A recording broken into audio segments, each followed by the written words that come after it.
Bueno, acá estamos. Buenas tardes a todos y bueno, un placer estar acá. Eh, bueno, no sé por dónde empezar. Primero un poquito sobre mí. Bueno, soy de Argentina. Vivo en una ciudad pequeña acá en la provincia de Santa Fe. ¡Viva el lío! Una ciudad pequeña de 100.000 habitantes, en donde prácticamente, bueno, no hay una empresa de videojuegos en 200 kilómetros a la redonda, así que no me queda otra que trabajar freelance, ¿no? Pero también he trabajado, bueno, justo el teléfono, ahí estamos. También he trabajado afuera del país cuando comencé mi carrera por varios años. Tuve la oportunidad de trabajar en Canadá, en Electronic Arts, y luego me mudé a Singapur, a una empresa que se llamó Satria Gameworks. Eh, hice diferentes actividades en cada empresa, ¿no? En Electronic Arts era modelador y texture artist, y en Singapur era artista conceptual, así que hago un poco de las dos cosas, hago concept y hago, ¿cómo es que se llama? Modelado. Eh, y en el último año prácticamente estuve trabajando fuera de videojuegos, más que nada en coleccionables, que ahora hay un boom en eso. Así que bueno, acá está, no sé si se ve, esta es mi página, mi ArtStation. Este, Debes sí como compartirnos sí como la página que deseas que veamos, ¿vale? Ahí es la opción de compartir, ahí te permite seleccionar la página para que nos puedas mostrar. está bien, a ver. ¿Dónde sería? No sé si ven a mi control, a ver. Bueno. Como ven acá, bueno, hay algunos elementos de coleccionables que estuve haciendo este último año. Hay, bueno, algunos elementos personales y, bueno, también, bueno, cosas como algunos personajes de Halo. No sé si se ve. Eso era Hard Surface, esto es, bueno, una pintura digital. eh, o sea que hago un poco de pintura, un poco de modelado. Eh, Esto, bueno, es Hard Surface, pero en ZBrush, y lo de Halo, como no sé si te había comentado, les había comentado antes, lo de Halo se hacía sin ZBrush, era todo lo que se llama polymodeling. Estos son concepts, estos son algunos elementos de Twisted Metal. Una consulta, Pablo, digamos, Sí. ¿lo de Halo lo usaste para algún videojuego o es algo así como personal?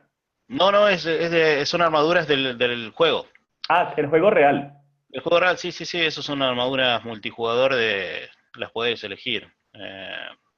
Ah, perfecto. Digamos, la compañía, Pablo, te contactó para hacerlo. ¿Cómo fue? Mira, yo Cuéntanos tu trabajo, experiencia. estos últimos años que estuve como freelance, después que dejé Singapur, me volví a Argentina, ¿no es cierto? Y empecé a trabajar con empresas que subsidian, subsidian, como subcontratan, ¿no es cierto? Ellos tienen una red de artistas que trabajan por internet y, ¿cómo se llama? La compañía de videojuego contrata a esta empresa y esta empresa a su vez reparte el trabajo, ¿cierto? Como sería como una subcontratista. Y bueno, ahí tuve la posibilidad de trabajar para Halo. ¿Va? Hola,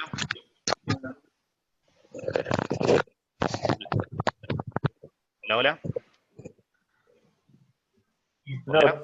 sí, tranquilo. Aquí te estamos escuchando. No, no sé, escuchaba unos ruidos raros por eso. Este, Permíteme un segundo. Muteo a las personas que están llegando. y bueno, tuve la posibilidad de trabajar, bueno, como te decía, bueno, Halo, varios juegos, Wildstar, como este de acá, siempre con esta empresa, Liquid Development. He trabajado con otras empresas como Twisted Pixel. eh, Después, bueno, también me tocó hacer esto de Max Payne 3. Esto es de Counter-Strike, ¿no es cierto? Por ejemplo, Valve contrata a Liquid Development y Liquid Development nos contrata a nosotros y a su vez hacemos, ¿no es cierto?, todo lo que es tanto texturizado como modelado. Luego se lo volvemos a pasar a ellos y ellos se lo pasan a la empresa en donde lo riguean y lo meten dentro del juego, ¿no? Este, Hay varias empresas que son así subcontratistas, no, Liquid Development no es la única, son unas cuantas. Por lo general, cuando necesitan trabajo adicional las empresas como para hacer multijugador o alguna o props o todo ese tipo de cosas, ¿no es cierto? Lo derivan a otras subempresas, como así decirlo. No sé si hay alguna pregunta, hagan cualquier comentario, así más o menos hacemos la charla un poco más amena, que no Claro sea que sí, un Pablo. monólogo mío, ¿no? Claro, Por ejemplo, tranquilo. estos eran concept, ilustraciones de, bueno, de la empresa que trabajaba en Singapur, era algo diferente, era, ¿no es cierto?, hacer pinturas, hacer, ¿cómo se llama?, todo lo que sea concept, diseño de environments y de personajes. Así que bueno, es algo, algo distinto. Y hoy en día como freelance hago un poco de todo, ¿no? Así que para mostrarles nada más que eso. No sé cómo volvemos. A ver. Listo. Entonces, en el mismo icono que le diste de compartir, Pablo, vas a volverle a dar ahí mismo para que compartas la pantalla de ZBrush. Bueno, perfecto. Compartir pantalla. Perfecto, Pablo. Listo, Pablo. Aquí hay un par de consultas. Sí, Listo. Cuando iniciaste con, pues, desarrollando el personaje para Halo, ¿ellos te dijeron que no usaras ZBrush? ¿O cómo fue el sí, cuento? sí, eso sí, ellos ya tienen, o sea, cuando estas empresas te contratan, ellos ya te dan una serie de pautas, tienen documentos, ellos hacen una especie de preproducción, ¿no es cierto? Donde ya saben que van a tener una lista de por lo menos 50 armaduras para hacer y van a tener que contratar 10 personas o las que sean, ¿no? Entonces ya el manager de esta subempresa, por ejemplo, en este caso Liquid Development, ya, o sea, ya tiene reuniones con 343, ¿no es cierto? Ellos le dan los documentos, qué cantidad de polígonos, cuántas texturas, qué técnicas utilizar, los UVs, cómo tienen que ser. Ellos ya tienen todo, ¿entendés? Ya todo medio cocinado de cómo arman, ¿no es cierto?, cada personaje. El tema está que, sí, en esos momentos, por ejemplo, las de Halo 5 eran ¿cómo se llama? Fue hecho en el más o menos 2000, aunque el juego salió creo que en 2015, las armaduras están hechas un año, año y medio antes, ¿no es cierto? Y las técnicas de ZBrush hace 3 años no eran las mismas que son ahora, obviamente. Así que la forma más fácil en ese momento era hacerlo todo con polymodeling, que a lo mejor tengo algo acá como para mostrarles. A ver si agarro 3 Studio Max. Perfecto, perfecto. Sí, digamos, pues muchos nos sentimos identificados en nuestra infancia con Halo, pues yo creo que sería pues muy, muy bueno que nos mostraras algo de eso. Sí, en realidad es así, 343, o Fíjate, sea, no el nos dejan. bajo va a No, tocar un Sí. poco. Sí, Fíjate, no ha traído la berraca olla chiquita. Les pedimos el favor a las personas que se vayan incorporando a la conferencia que por favor se silencien para para que podamos escuchar al artista, ¿vale? Les agradecemos. yo no sé si ven ahí 3 Studio Max o tengo que compartir la pantalla de vuelta. Perfecto, ahí se ve. Se Perfecto. ve, perfecto. Bueno, vamos a ver a dónde lo tenía esto. Eh, bueno, como les decía, son técnicas de polymodeling, ¿no es cierto? O sea, son 3D tradicional, como así decirlo, ¿no? Eh, Acá está. Ok, voy a correr esto por el costado. Justo estaba tratando de hacer ¿cómo es que se llama? Esto fue un test eh, que tuve que hacer para poder entrar ¿no es cierto?, en el proyecto. Generalmente muchas empresas te hacen hacer un test antes de entrar, algo simple. El tema está que 343 es muy, o sea, lo que es Microsoft es muy celoso con mostrar cosas y técnicas, así que inclusive los renders que están ahí tuve que mandarlos a probar para poder ponerlos en mi portfolio, ¿viste? Así que lo único que puedo llegar a mostrar es el test que hice antes de entrar, que no es necesariamente de 343, pero usa más o menos las mismas técnicas. Así que esto sería como una pantorrilla, ¿no?, de una armadura. Esto está hecho todo con polígonos. Vamos a ver, F4 para que vean. Se empieza con algo simple, pero se le pone, ¿no es cierto?, lo que son ejes de soporte para que cuando subdivida o aplicamos el Turbo Smooth mantenga la forma. Como lo ven ahí. Ellos lo que pedían es que todo sea súper limpio y que parezca, ¿no es cierto?, como si estuviera maquinado, como si estuviera hecho por una máquina. Ya me daban una especie de concept de lo que querían. Y bueno, tenía más o menos una semana para hacer una pantorrilla. Para que se den una idea, una armadura entera tardabas un mes en hacer el high poly, más o menos 2 o 3 días una semana, semana y media en hacer el low poly, en lo que es la malla que va dentro del juego, aproximadamente 2 o 3 días haciendo UVs, unos 2 o 3 días haciendo los baking y unos 2 o 3 días haciendo las texturas. Así que cada armadura más o menos es entre un mes y medio, 2 meses de trabajo. Esto es nada más que una semana, es la pantorrilla sola. Pero tiene que estar, ¿no es cierto? Obviamente, tiene que calzar perfecto con el personaje y no tiene que estar, ¿no es cierto? No tiene que haber colisiones, etcétera, ¿no? Bueno, esto es más o menos, no sé si alguno está familiarizado con el polymodeling, pero es, bueno, la manera tradicional que siempre se hizo antes de ZBrush, todo el modelado, ¿no? Bueno, para que vean la diferencia con ZBrush es que los bordes son súper prolijos y se puede rotar tranquilamente, ¿ven? Es muy fácil tener una armadura entera dentro de la pantalla y poder manipularla. Lo mismo pasa que, por ejemplo, las armaduras de Halo 4 estaban hechas también con esto, que Halo 4 fue hecho en el 2012, y muchas de las armaduras pasaban de un juego al otro. Y el problema que había es que habían agrandado el cuerpo del personaje principal, entonces teníamos que adaptar las armaduras al nuevo cuerpo. Que hubiese sido imposible hacerlo en ZBrush, ¿no? Si las armaduras hubiesen estado hechas en ZBrush, cambiar las proporciones hubiese sido bastante complicado. En cambio, acá en 3 Studio Max podemos usar un látiz o un FF, un deformador, y, ¿no es cierto?, acomodar las proporciones sin romper mucho lo que es la geometría, ¿no? Después otra cosa que tiene, bueno, esto es, tardás un poco más en hacerlo que en ZBrush, pero como les decía, queda más prolijo. Y la otra cosa que le quería mostrar es también la técnica de geometría flotante, que como ven acá, este agujero parece como si estuviera modelado adentro, pero en realidad está apoyado, como lo ven ahí. Y el normal map lo toma como si fuera, ¿no es cierto?, una geometría que estuviera metida hacia adentro, ¿no? Son técnicas que se utilizan y hoy en día todavía se siguen utilizando.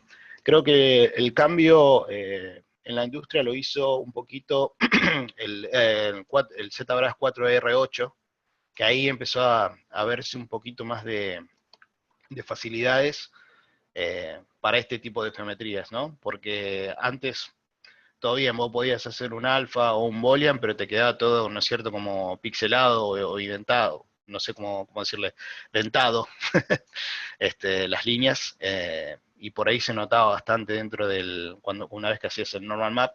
Entonces por eso se opta todavía para lo que es armas en primera persona y algunas que otras cosas, se opta a este tipo de técnica hasta el día de hoy. Creo que en los próximos años va a cambiar porque ZBrush está avanzando a pasos agigantados en lo que es, ¿no es cierto?, hard surface.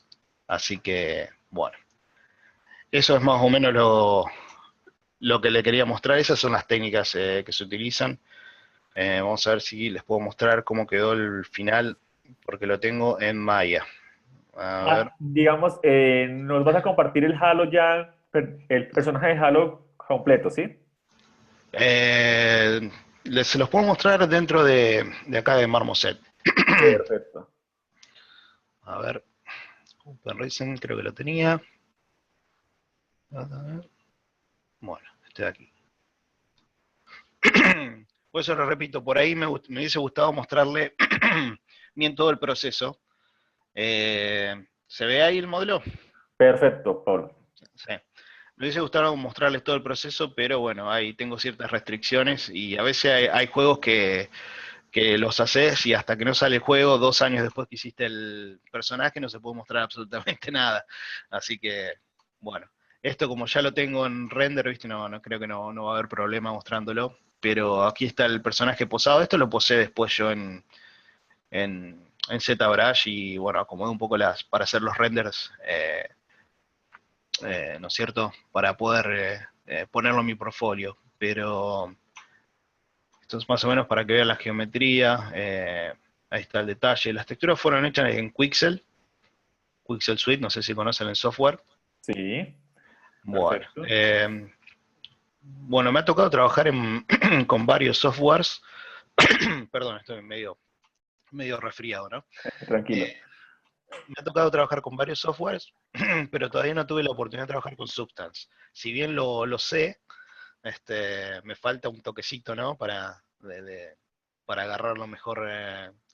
Pero con Quixel es un software muy similar y puedes hacer exactamente las mismas cosas, los gastados en las armaduras, ¿cierto? Y todo ese tipo de cosas. Entonces, como le decías, como les mencionaba, fíjense en todos estos detalles, que en la geometría no es la misma pantorrilla, obviamente.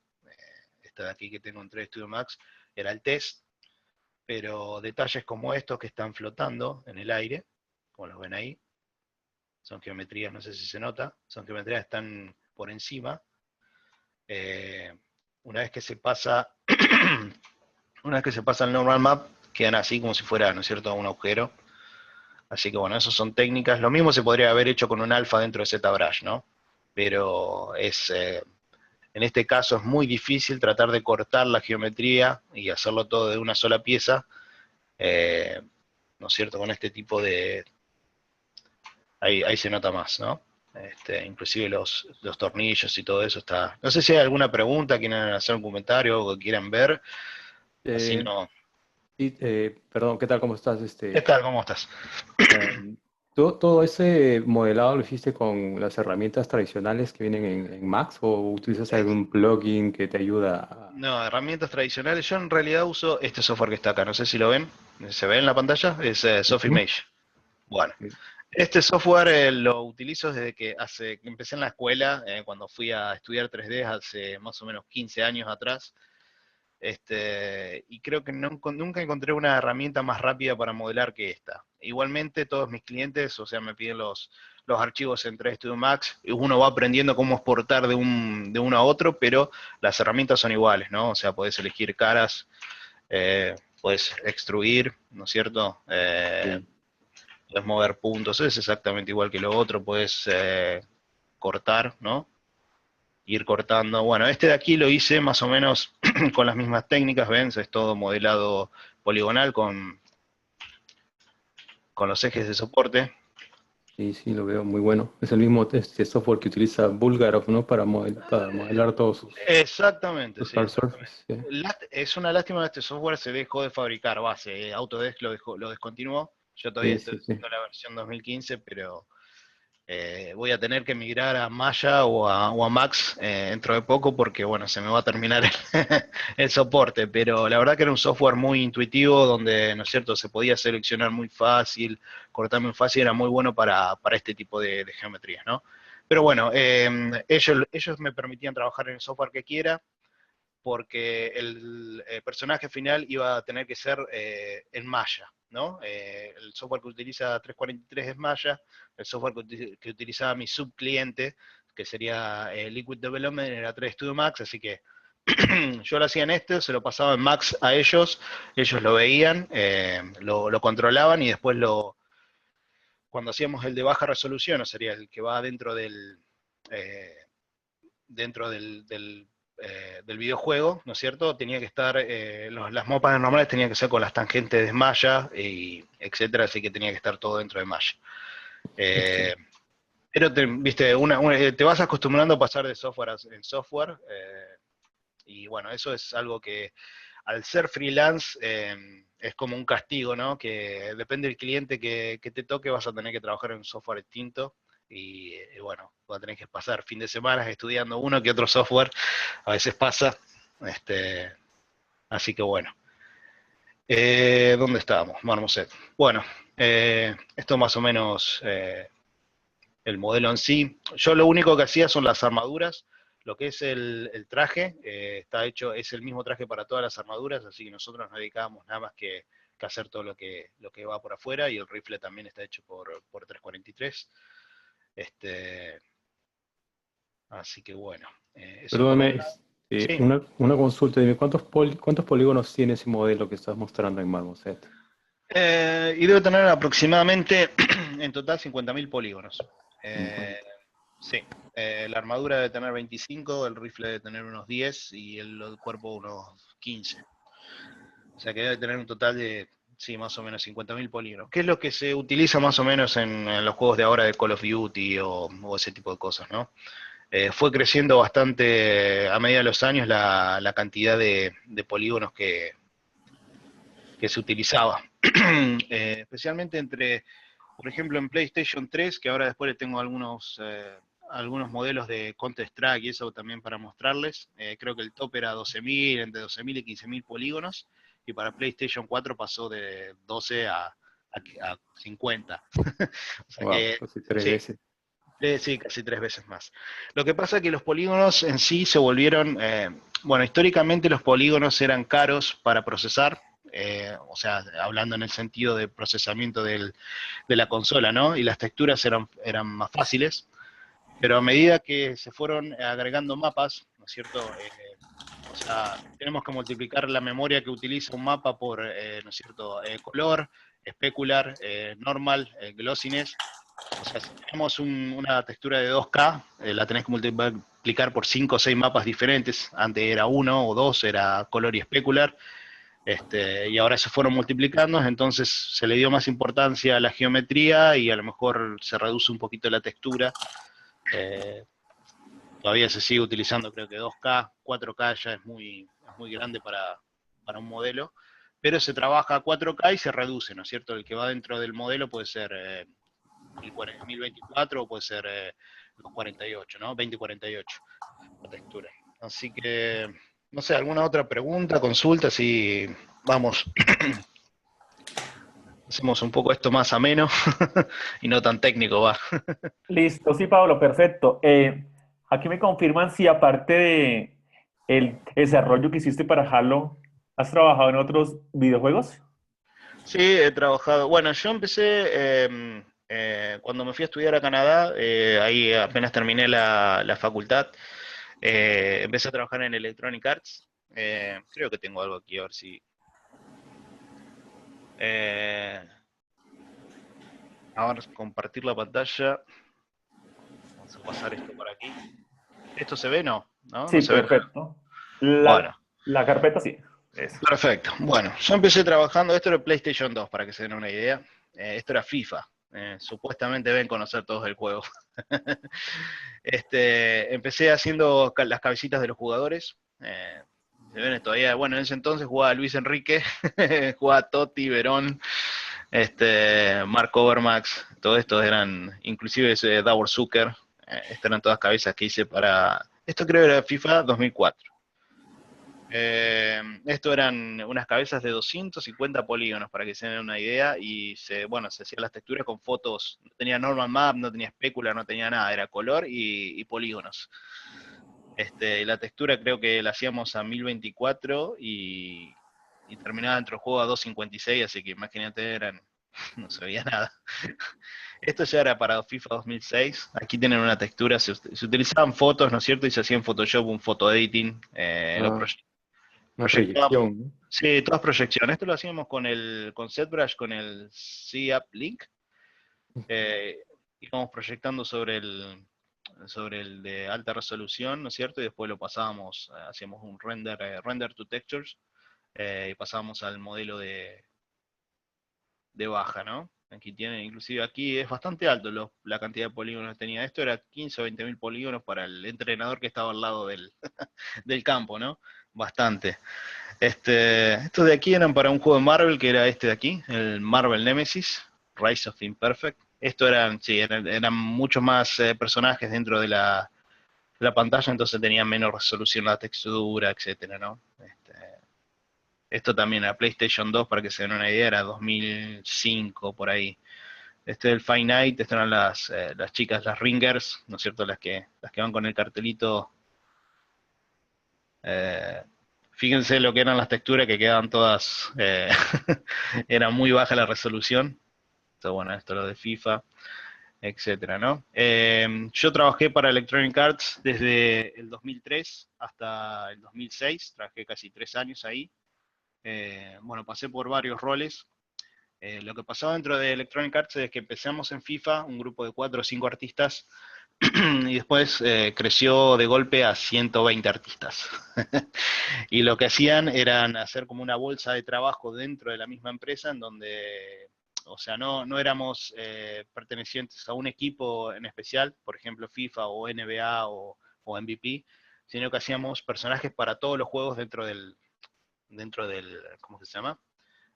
Del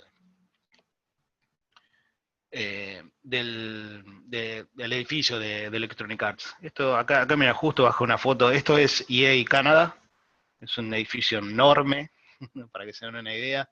Después les voy a hablar un poco de trabajar dentro de una empresa y trabajar freelance, las diferencias que había hecho algunas gráficas para mostrarles.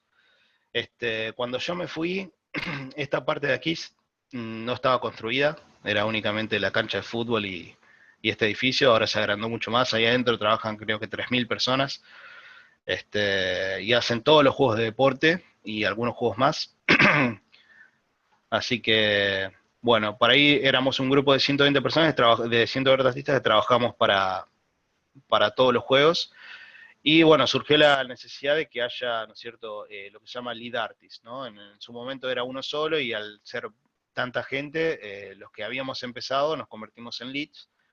Que bueno, lo que me tocó es pasar de ser artista a ser manager, ¿no? Y controlar un grupo de 10, 12 artistas y tratar de entrenarlos, porque era toda gente que venía recién de las escuelas de 3D, eran, viste, tratar de explicarles cómo era el proceso, qué sé yo, y, o sea, corregir su trabajo, era una especie sí, de lead artist, ¿no? Así que bueno, esa parte no me gustó mucho, porque tenía recién 2 o 3 años dentro de lo que era la industria, y bueno, yo tenía ganas de hacer arte, y no hacer, ¿no es cierto?, manager. Así que, bueno, en 2006, bueno, me llamaron para ir a Singapur a una empresa y para ser artista conceptual. Así que me gustó mucho más que hacer cabecitas de jugadores, porque es un trabajo, quieras o no, repetitivo, aunque estás trabajando en una empresa grande, es un trabajo repetitivo.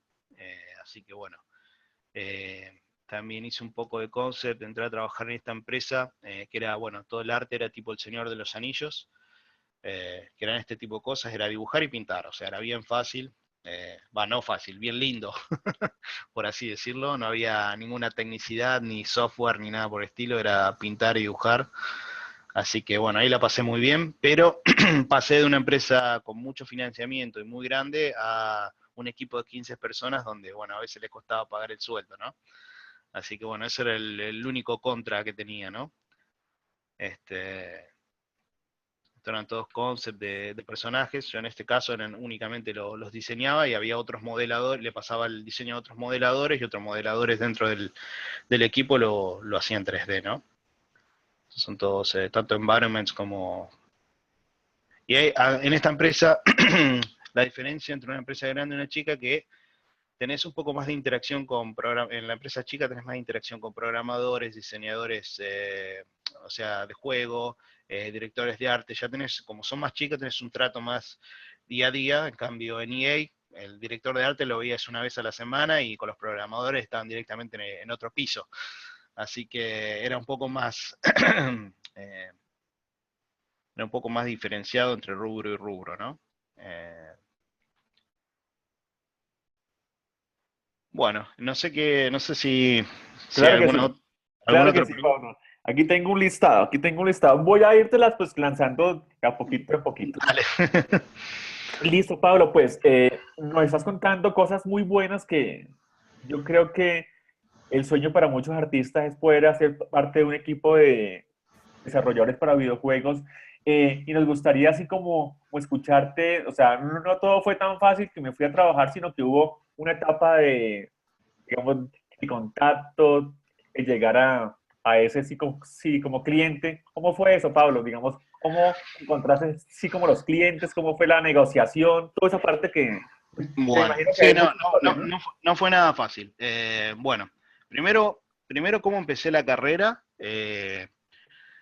Bueno, yo desde chiquitito dibujaba, ya tengo dentro de mi familia, ¿no es cierto?, por parte de mi papá, bueno, tanto mis tíos como mis primos, como mi papá y mi tío son arquitectos, mis primos todos más o menos dibujan bien, ya medio que está dentro de la sangre, ¿no? Hay un factor genético ahí.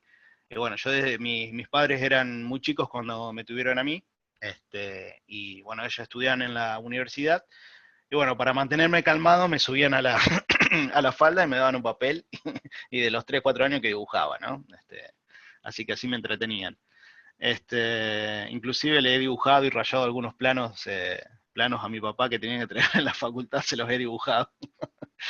He hecho perder algunos trabajos que has hecho. Así que, bueno, y cuando llegué a los 18 años que tenía que ver qué iba a estudiar, bueno, hace 20 años atrás, este tipo de industria no existía para nada, y menos acá en Latinoamérica.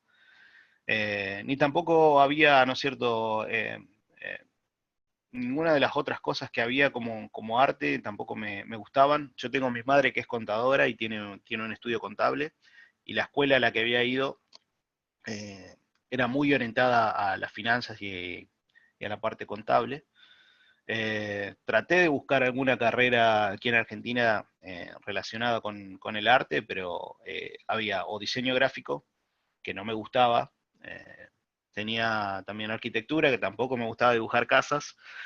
eh, o Bellas Artes, que tampoco era, ¿no es cierto? Era esto. Yo lo que quería hacer era dibujar historietas o ese tipo de cosas, pero no, en ese momento, encima acá en Venado Tuerto, que es una ciudad chiquita, aislada, lejos de Buenos Aires y todo eso, menos información todavía tenía, así que bueno, decidí estudiar ciencias económicas. Estudié más o menos 2 años y medio de ciencias económicas hasta que me di cuenta que no era lo mío. Así que bueno, ahí hice un clic eh, y bueno, hablé con mis padres y le dije, mira, no, esta carrera no va más. Y me dijeron, bueno, ¿qué querés hacer? Y le digo, quiero dibujar toda mi vida. Así que dijeron, bueno, nosotros te apoyamos, si te querés ir a estudiar afuera, buscate la universidad, aprende el idioma.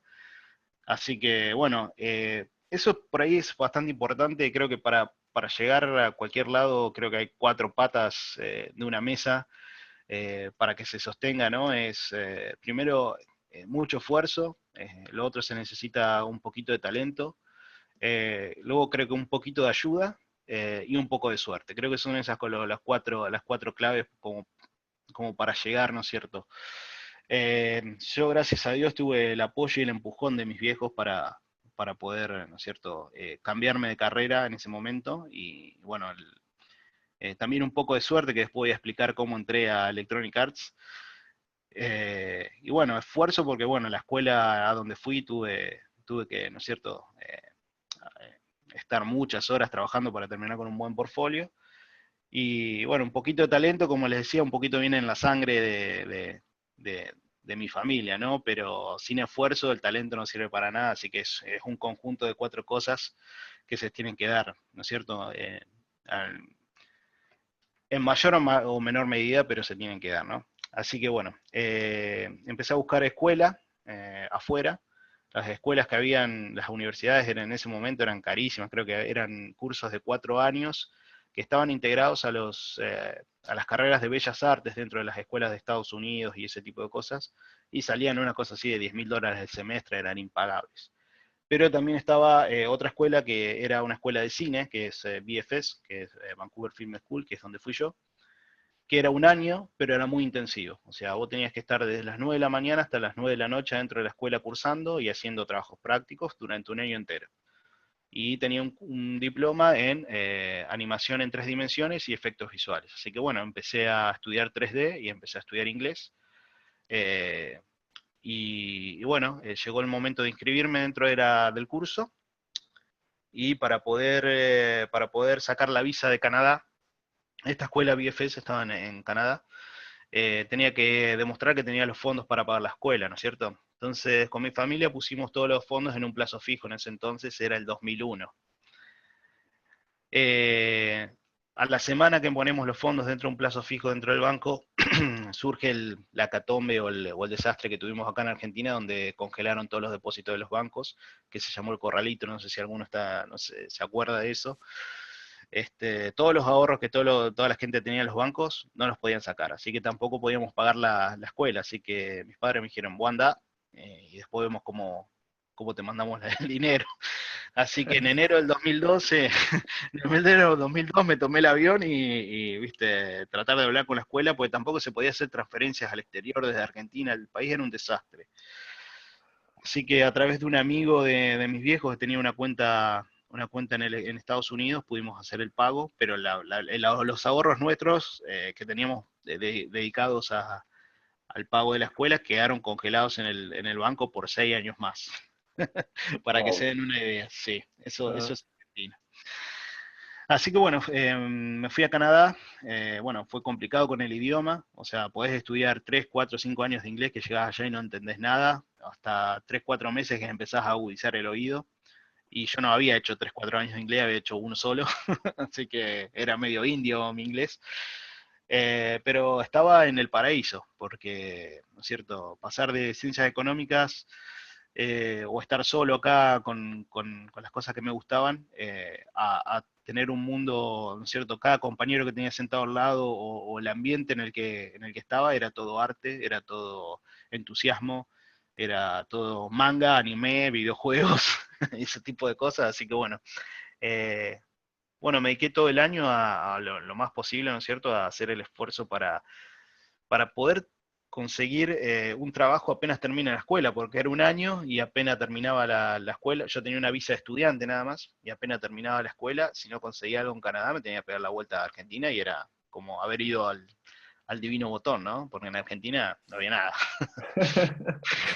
Así que mi objetivo era tratar de conseguir algo ahí en Canadá y quedarme, ¿no? Después que termine la escuela. Así que bueno, acá viene la parte de lo que es suerte, ¿no? Eh, la escuela tenía un año y estaba dividido en 6 módulos de 2 meses cada uno. En los primeros 3 hacías un paneo general en donde estudiabas todos los softwares, y en los otros 3 módulos, que eran los siguientes 6 meses, tú elegías si querías hacer animación, efectos especiales o modelado, ¿no es cierto? Se dividía en 3 ramas y cada cual elegía, o sea, hacía un portfolio o un demo reel acorde a lo que eligió, ¿no? Yo había elegido modelado y bueno, teníamos un tutor que él trabajaba en Mainframe, que no sé si sabe, Mainframe era el que hacía Reboot, en esa serie de los 90s o 2000, que era muy vieja, era toda de animación, una de las primeras series de animación. Eh, y bueno, en la última parte del curso, este tutor renuncia y viene otro de Electronic Arts, que era John Cruz. Y bueno, apenas vio mi portfolio, me dijo, apenas terminé, o sea, fueron 2 meses nomás que estuve, ¿no es cierto? Lo tuve a él como tutor y apenas terminé la escuela, a los 2 o 3 días me llama y dice, venite a una entrevista acá dentro de Electronic Arts. Estaba como saltado por los aires, ¿no? Así que bueno, llega la entrevista y lo que me hacen hacer es, bueno, primero conocer al equipo y hacer un test, que el test era, a ver dónde estaba, era hacer una de estas cabecitas. Me habían dado un par de fotos, me habían sentado en una computadora dentro del estudio y me dijeron, bueno, no me acuerdo quién era en ese entonces, pero era un jugador X, y me dijeron, bueno, hace esto, proyectale, me explicaron más o menos cómo se hacía y que bueno, que lo haga. Porque acá lo difícil, ¿no? No era modelar, sino que era agarrar una foto a ver, por ejemplo, Mark Overmars, ven acá, no sé si están viendo lo que...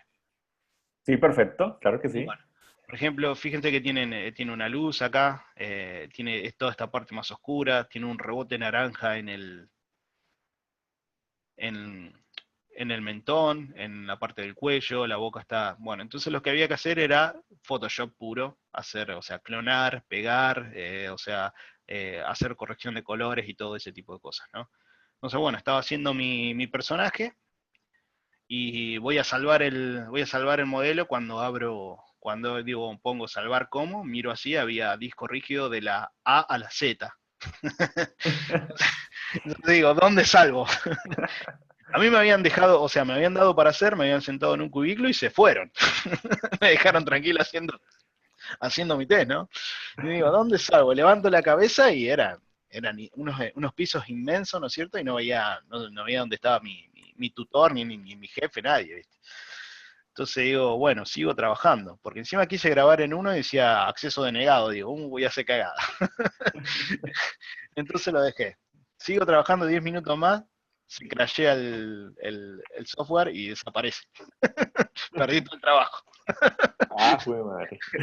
Así que estaba que no sabía para dónde, los nervios que tenían eran impresionantes. Viene mi tutor, lo que era mi tutor iba a ser mi jefe en ese momento, y me dice, y Bonnie, le digo, John, se me crashó el Excel, digo, no sabía dónde guardar. Y dice, no hay problema, dice. Y me dice, y me dice, bueno, si querés empezar de nuevo, hice algo medio rapidón, lo vio y dice, sí, está bien, no hay problema. Estaba asustadísimo, digo, o sea, la reventé a la posibilidad, digo, me quería morir, ¿no?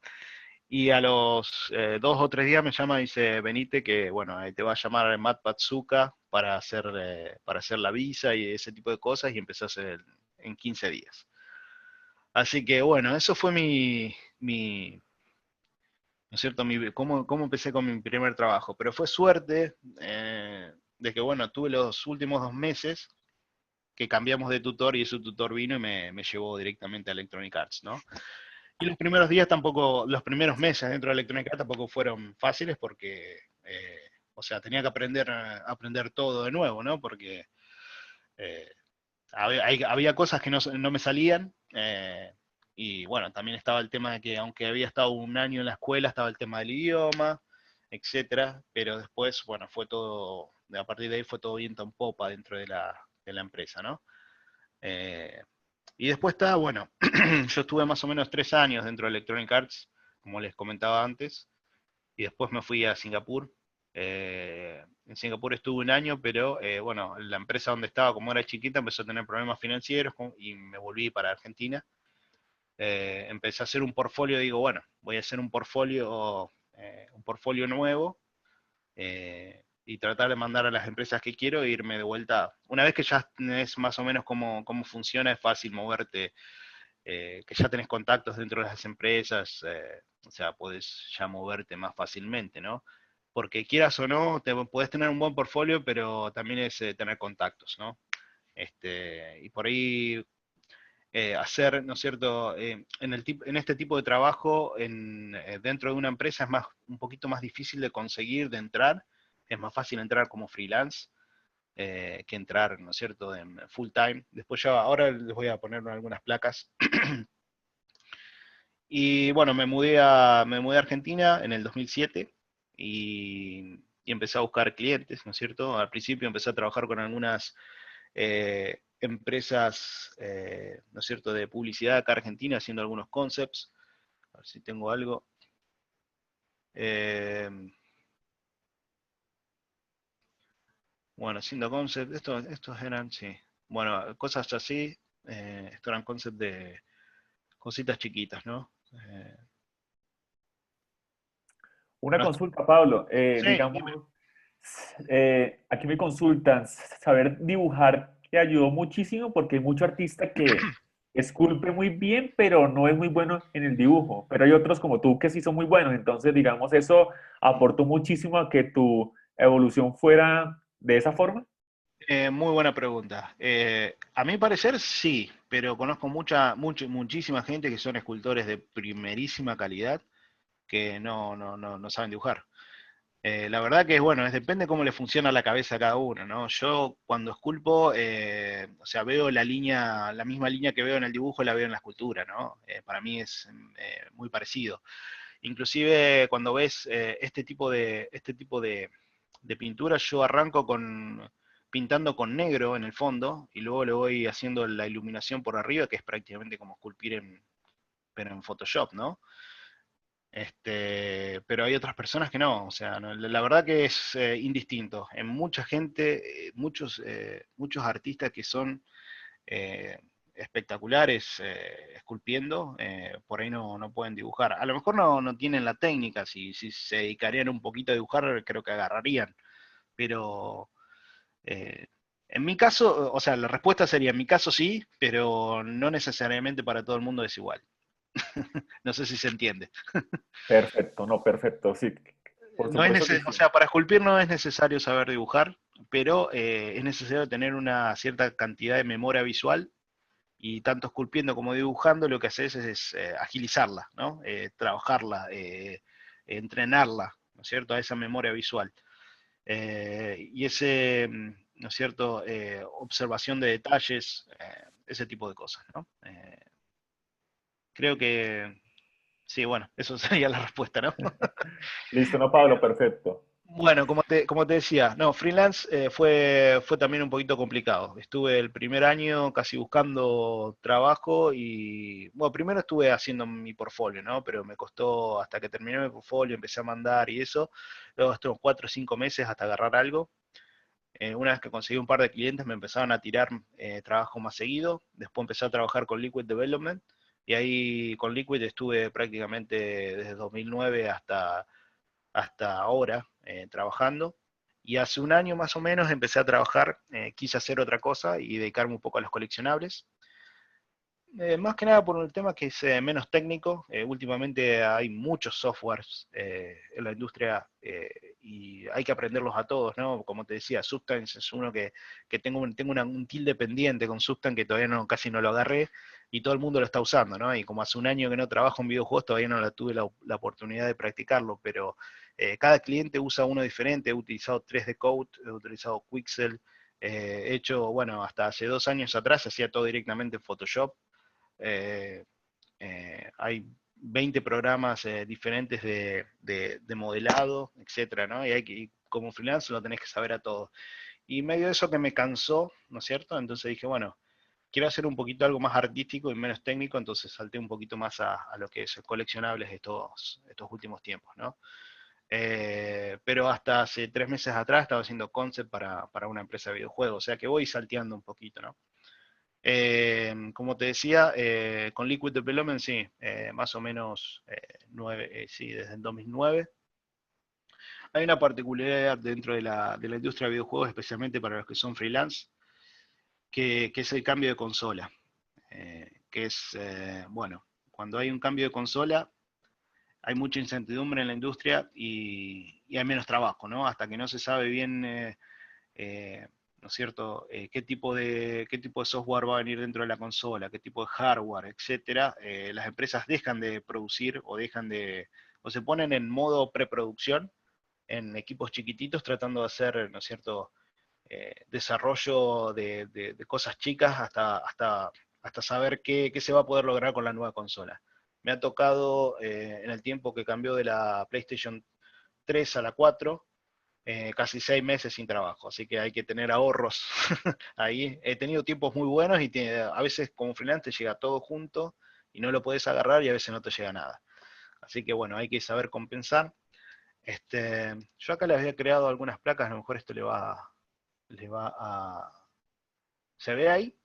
Perfecto. Bueno, full time versus freelance, que es bueno, los dos tipos de trabajo que he hecho yo, ¿no es cierto? Estar dentro de una empresa full time o estar freelance.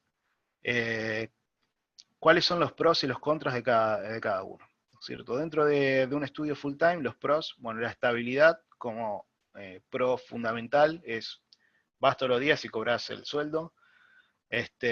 Así que eso no, creo que es lo más importante, pero es más difícil conseguir un trabajo full time que a lo mejor uno freelance. Recursos, o sea, la empresa te da todo. Te da la tableta para trabajar, te da la silla, el escritorio, la computadora último modelo, etcétera. Obviamente todo depende de en qué empresa estés trabajando, ¿no? La posibilidad de progreso, ¿no es cierto? Puedes pasar de junior a senior artist, de senior artist a lead artist, de lead artist a director de arte, y cada cual viene con su aumento de sueldo, obviamente, y viene con los años, ¿no?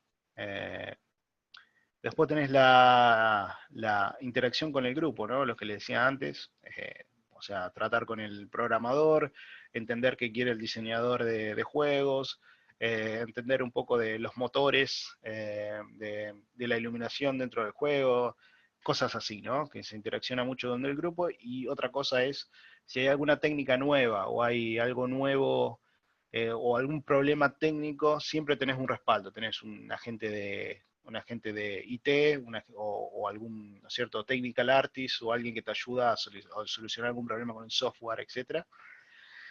Y luego tenés los bonus, ¿no? Tenés vacaciones pagas, tenés obra social o seguros médicos, y algunos tenés hasta bonus de fin de año, etcétera, ¿no? Las contras, el trabajo repetitivo. Yo creo que estuve 3 años haciendo cabeza de jugadores dentro de Electronic Arts, y ya lo último no podía haber un jugador de fútbol ni que me paguen. Sí, sí, eran 3 cabezas por día había que hacer, esa era la cuota en ese momento. Por ahí te toca un juego como Marvel que te cambia un poquito ¿no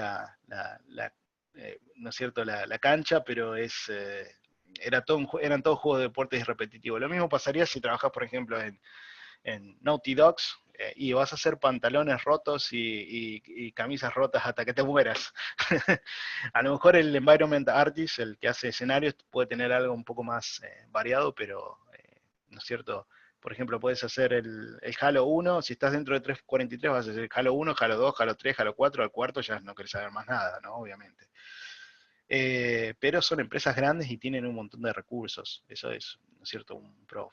Bueno, te tenés que mudar a donde está la empresa, o sea, yo tuve que dejar en mi caso toda mi familia, mis amigos, todo, y mudarme a Canadá para poder conseguir algo, o Singapur, que fue todavía peor, por el idioma, por el calor, por la comida. Tenés un horario que cumplir, lo cual me costaba bastante. Y bueno, el primer trabajo es un poquito más difícil, ¿no? En mi caso no fue tan difícil, pero sí, a otros amigos míos dentro de la escuela tuvieron 3 o 4 meses hasta encontrar un trabajo, pero, o sea, hay que insistir, hay que mandar currículums a todos lados y a todas las empresas, o sea, es eso. Freelance, los pros. Bueno, el trabajo es más variado, ahora les voy a mostrar. He hecho, como freelance, he hecho desde dibujitos para mi pequeño pony, el jueguito de mi pequeño pony en Facebook, hasta, ¿no es cierto?, las armaduras de Halo. Hay prácticamente de todo, tanto concept como modelado. Tenés tus horarios, yo trabajo de noche, me levanto tarde, y de la cama voy a la cocina, me hago un café, y de la cocina me vengo acá, me siento en la computadora y me pongo a trabajar. O sea que trabajas desde tu casa, es una comodidad extra. Eh, y es un poco más fácil insertarse. ¿A qué me refiero? A lo mejor no. El, el primer trabajo puede costar un poquito, pero podés ir haciendo cositas chiquititas, especialmente si no tenés experiencia. Es más fácil empezar como freelance. Las empresas grandes por ahí te van a pedir que tengas 1 o 2 años de experiencia, aunque es imposible, generalmente te contratan sin experiencia igual, pero eh, siempre que ven, o sea, se busca coso, por lo menos 3 juegos AAA, o sea, shipeados, y decís, ¿de dónde lo sacás si recién empezás, no? Entonces por ahí trabajar en cositas chiquititas como freelance te puede ayudar a llegar a ese trabajo, ¿no es cierto?, full time. Los cons, bueno, inestabilidad, obviamente, un día tenés trabajo, otro no. Eh, Tenés, bueno, recursos propios, te tenés que comprar tu propia computadora, tu propia tableta, pagas tu luz, etcétera. Trabajás un poco más como freelance que lo que trabajás dentro de una empresa. Por ejemplo, si pasás 3 horas paviando en Facebook, acá no te pagan, en una empresa podés paviar 3 horas y te pagan igual. Y tenés que aprender todo el software que les mencioné, ¿no? Estos son un poco todos los software que yo he manejado faltan algunos y algunos no los manejo del todo bien, pero bueno, tenemos, ¿no es cierto?, Photoshop. Es fundamental. Quixel Suite, que es, bueno, es el que más usé hasta ahora para texturizar, de los más modernos, ¿no?, que hacen todo medio automático. El Substance lo he usado hace 2 años atrás, un poquito, 1 año y medio atrás, pero todavía me falta mucho con este software. 3D Code, que sí lo usé bastante. XNormal, que es para, bueno, calcular normales. CalLand, que es, bueno, un software bastante interesante que te permite hacer ambient occlusions a través de un normal map sin ningún tipo de geometría ni nada por el estilo, que ahora después se lo puedo mostrar a ese. Bueno, 3 Studio Max, Microsoft, también puede ser modo. Acá hay una particularidad, para que sepan. La industria trabaja 3 Max y Maya. El 90% de la industria trabaja estos dos software, el 10% puede usar modo, XSI o algún otro, o Blender. Blender por ahí se usa más para animación, pero en lo que es videojuego, en Max y Maya. Bueno, ZBrush, últimamente Marvelous Designer, ¿no es cierto? Se ha vuelto fundamental para los pliegues y el tema de la ropa. Bueno, Unreal y Unity, creo que Unreal lo usé una sola vez. Al ser freelance, el que usa más los motores son los que están adentro de la empresa, ¿no? Si estás dentro de la empresa, estos dos vas a tener que... Depende qué motor utilice tu empresa, ¿no? Y luego Marmoset para mostrarle, ¿no es cierto?, los renders a tu cliente. Esto es bien fácil. Así que bueno, esos son los pros y los contras. Después, bueno, acá bajé, también encontré esto que es bastante interesante, que son, bueno, esto es en Canadá, y para que vean las ciudades, ¿no es cierto?, cuáles son las ciudades con mayor desarrollo de videojuegos. Montreal, hay muchos estudios dentro de Montreal, está, bueno, Ubisoft, está EA, y hay unos cuantos más. Vancouver es muy grande también, yo aquí es donde estuve. Toronto, Canadá es muy grande en lo que es videojuegos, ¿no? Esto es dentro del mundo. eh, ¿Qué países hacen el desarrollo de más videojuegos? Bueno, Tokio, obviamente, Japón un montón, por el tema de Sony, Sega, etcétera. Bueno, Londres es muy importante, aunque no parezca. La parte de San Francisco, la parte de Texas hay un montón de empresas, lo mismo en, bueno, Montreal, Los Ángeles y Seattle y Vancouver, Toronto, y después, bueno, ya viene menos. Pero fíjense que por ahí Nueva York no figura, y otras ciudades grandes tampoco figuran. Por lo general las empresas tienden a aglomerarse donde hay otras empresas, porque lo que hacen es robarse la gente entre sí. Es más fácil, o sea, si van a abrir un estudio, lo abren donde hay gente de donde sacarla. No van a ir a abrir una empresa donde tienen que mudar toda la gente desde afuera, ¿no? Así que, bueno, hay ciertas ciudades que son punto específico para desarrollo de videojuegos y todas las empresas tienen un pie dentro de, por ejemplo, en Vancouver estaba EA, estaba Buena Vista Games, que era de Disney, estaba Microsoft, eh, eh, ¿qué más? Estaba Rockstar, Vancouver, o sea, lo mismo en Seattle, como que se aglomeran entre sí, cuando se asientan, dicen, bueno, cuando estamos contratando gente, y el que está desconforme en Electronic Arts o el que está desconforme en Microsoft, bueno, va a esa empresa, el hueco que deja ese que se fue, lo vuelven a sacar o de una escuela de 3D o de algún otro lado, y así se van generando, ¿no es cierto?, como una pelota de nieve que va generando ¿no es cierto?, estas ciudades con mayor desarrollo, ¿no? Y acá estaba, bueno, dentro de los países, bueno, obviamente Estados Unidos, Inglaterra, Canadá, fíjense los tres más grandes, Estados Unidos, Inglaterra y Canadá. Luego le sigue Japón y Alemania. Así que a nosotros los latinoamericanos, si queremos, nos vamos a tener que mudar, si queremos irnos afuera. Así que bueno, después está el tema de la visa. Estados Unidos obviamente es más complicado conseguir una visa, Inglaterra la verdad que no tengo ni idea, pero Canadá es bastante fácil. Necesitan gente y si tenés algún estudio terciario o sea, ya tenés alguna experiencia de trabajo previa, vas a la embajada y en un año te dan la ciudadanía. Es bastante fácil. Y hay muchas empresas de videojuegos ahí, ¿no? Bueno, salario de los artistas.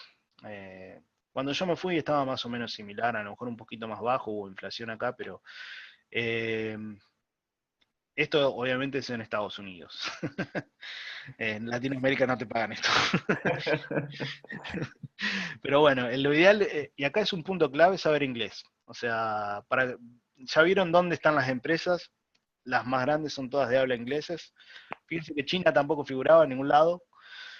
Así que inglés es creo que el punto clave para poder trabajar como freelance. Y como para irse a otra empresa, a otro país también, ¿no? Es tan o más importante que saber tal o cual software. Por ejemplo, apenas empezás, yo me acuerdo cuando empecé en EA, empecé con 35.000, al año y medio estaba más o menos en 50, eso te van subiendo el sueldo una vez que, primero empecé bajo contrato, me habían dado una visa de 6 meses y un contrato de 6 meses. Eh, y apenas cumplí los 6 meses me renovaron el contrato, otro contrato más de 6 meses, y después del año me hicieron full time. Cuando sos full time ahí ya te dan todos los beneficios, bono de fin de año, acciones, etcétera, etcétera, etcétera, ¿no? Por ejemplo, bueno, yo estuve dentro de este rango, ¿no es cierto? 35 empecé al año, esto es al año, $35.000 al año. Pasé a una cosa así de 50 al año y medio. A los 2 años estaba en 60 y antes de irme había tenido una oferta para mudarme a Chicago, de EA Chicago. En ese momento hacían el de boxeo, Fight Night, iban a hacer uno de Marvel, con 80.000. Que era bastante abultada. 80.000 ya para 3 años de antigüedad era mucho. Pero ya estaba cansado de EA, estaba cansado del repetitivo y hacer ese... A lo mejor fue una mala decisión o no. Después de ahí me mudé a Singapur, que tenía un sueldo bastante importante, pero hacía lo que quería, ¿no? Era todo tipo el Señor de los Anillos, era todo más fantástico, todo más, ¿no es cierto? Más... me gustaba más. Esa es la respuesta, ¿no? Y creo que al año o a los 6 meses que tuve la oferta de EA Chicago, EA decidió cerrar el estudio de EA Chicago. Así que no sé si fue una decisión tan mala o tan buena, pero en fin. Y después, bueno, cuando estás como director de arte o lead art, ya los sueldos son bastante más elevados. Igual acá 120 para un director de arte depende en qué empresa, ¿no? Acá están también, bueno, o sea, acá está dividido en modelador, en generalista, bueno, artista conceptual, artista 2D. Eh, Fíjense, esto me llamó la atención, los environment artists, lo que ganan, después que tienen varios años de antigüedad, ¿no? Esto debe ser como 6 o 7 años de antigüedad, están en la cúpide, ¿no? Technical artists, que son muy importantes, son los segundos. Technical artists, para que sepan, son ese tipo de gente que son muy técnicos, que hacen scripts, que saben también un poco de código y también un poco de arte, como para hacer shaders, como para hacer todo ese tipo de mezcolanza, ¿no? O hacen también rigs o crean herramientas para los artistas y ese tipo de cosas, ¿no? Son una mezcla entre programadores y artistas. Y no sé qué más le quería mostrar. No sé si hay alguna duda. No, Pablo, pues agradecido porque esa información que nos das ya nos despeja mucho, muchas inquietudes que tenemos de hacia dónde dirigirnos o hacia dónde orientarnos. Yo creo que eso que nos diste fue, fue un punto bastante viable, Pablo. De verdad que te agradecemos un montón por ese punto de vista. O sea, es indudable que se puede vivir de esto. Ya, Eso es el gol más o menos de lo que yo quería transmitir, ¿viste? Porque en mi momento, o sea, inclusive con mis padres me apoyaron mucho, había muchas dudas alrededor de eso, ¿no es cierto? Especialmente en Latinoamérica, todavía no sé si está muy bien visto el tema del ser artista. Mucha gente todavía no entiende qué hacemos. ¿Entendés? Cuando le decís, ¿y vos qué haces? Y hago gráficos para videojuegos. Ah, el y de los dibujitos. se gana plata con eso. Digo, sí. Bueno, en fin. Y lo que es, bueno, y ahora lo que es freelance, ¿no? Freelance, bueno, uno lo que hace es calcular por hora. O sea, si a mí me dan un concept para hacer, yo digo más o menos esto me va a llevar tantas horas, tengo una tasa horaria, ¿no es cierto? Y bueno, multiplicas y calculás, ¿no? Internacionalmente la tasa va entre 20 a 25 dólares a 50 dólares, depende de quién seas y depende del cliente. O sea, si vas a trabajar con un cliente grande que te puede tratar de pagar, a lo mejor le tirás, ¿no es cierto?, un poquito más de precio y si te dice que no, lo vas bajando, eso se va negociando. Si recién empezás, no cobres más de 20 o 25 porque te van a sacar, te van a sacar carpiendo. Pero se empieza así, ¿no? Después se va subiendo el nivel y yo lo que hago muy a menudo es, si es un personaje entero que vas a tardar 2 meses para hacerlo, a lo mejor le tiendo a pasar un poco un precio un poquito más bajo, y si es un concept que tardas 2 días, le pasas 35, 50 dólares la hora, porque, o sea, a lo mejor tenés el trabajo ahora, pero dentro de 2 días no tenés más nada y tenés que subsistir, ¿no?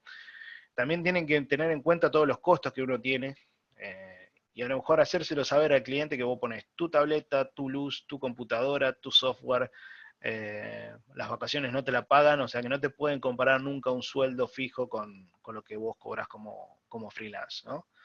Y por lo general por mes, o sea, por semana, o sea, si cobras 20, o si cobras 25, creo que estarías haciendo 25, son alrededor de $1.000 por semana de trabajo, entre 1.000 y 1.500 dólares por semana, a un nivel, ¿no es cierto?, profesional adecuado.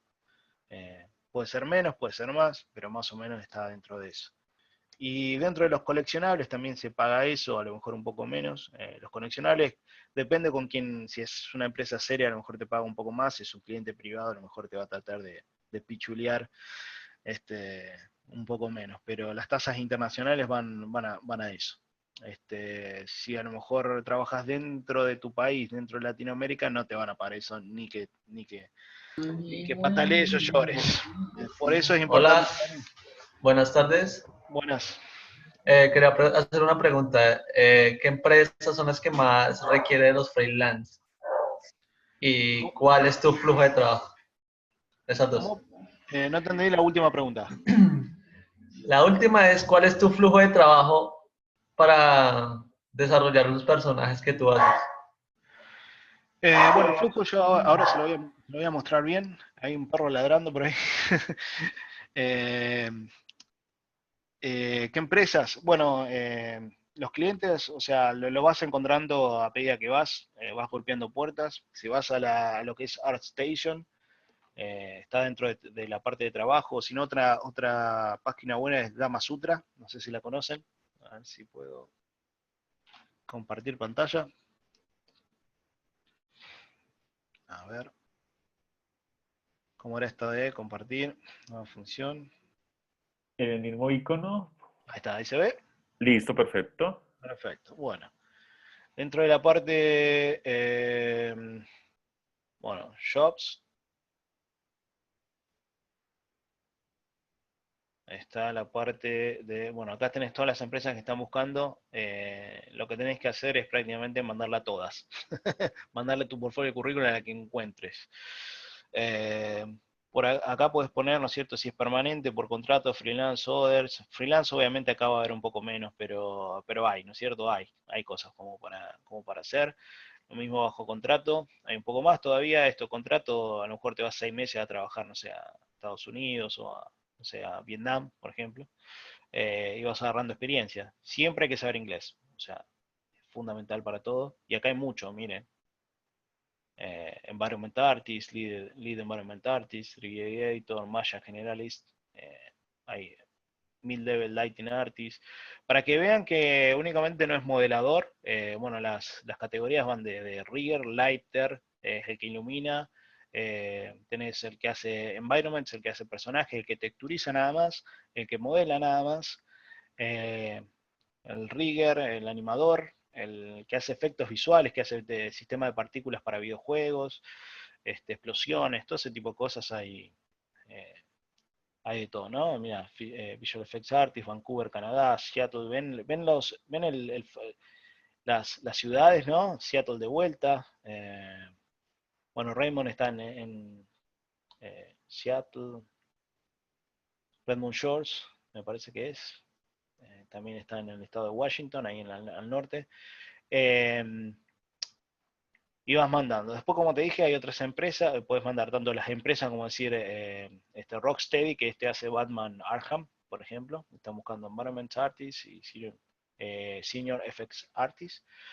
O puedes mandar a las empresas que te dije, así tipo, que hacen outsourcing, o que hacen, ¿cómo se llama?, que subcontratan, que hay varias, las puedes buscar en internet, poner outsource company, video game companies, y vas a encontrar unas 10 por lo menos.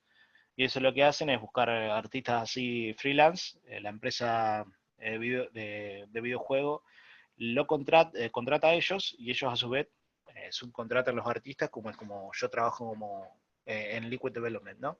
Trabajo de esa manera. Después trabajo directamente con otros estudios, con Twisted Pixel, que bueno, en su momento fue parte de Microsoft, ahora se independizó, y otros estudios también. Así que bueno, es un poco y un poco, ir a golpear puertas, mandar currículum, hasta encontrar, y una vez que pegas buena onda con la gente, ¿no? Bueno, si les servís, te van a seguir llamando. Pero sí, es un poquito complicado el primer trabajito, ¿no? Pero a veces puedes trabajar con una empresa chiquitita y ya lo subís a tu resumen o a tu currículum y ya tenés un poquito de experiencia, ¿no? Trabajando con algún cliente y eso se va viendo, ¿no? A medida que vas sumando, vas poniendo un poquito más, etcétera. Así que... y flujo de trabajo, bueno, a ver si lo tengo acá. Bueno, flujo de trabajo. A ver, vamos a cambiar de pantalla. ¿Se ve? Se ve la carpeta, sí. Perfecto. Bueno, vamos a correr esto para acá. Esto, por ejemplo, era uno de los de Counter-Strike. Esto creo que fue hecho en 2011, si no me equivoco.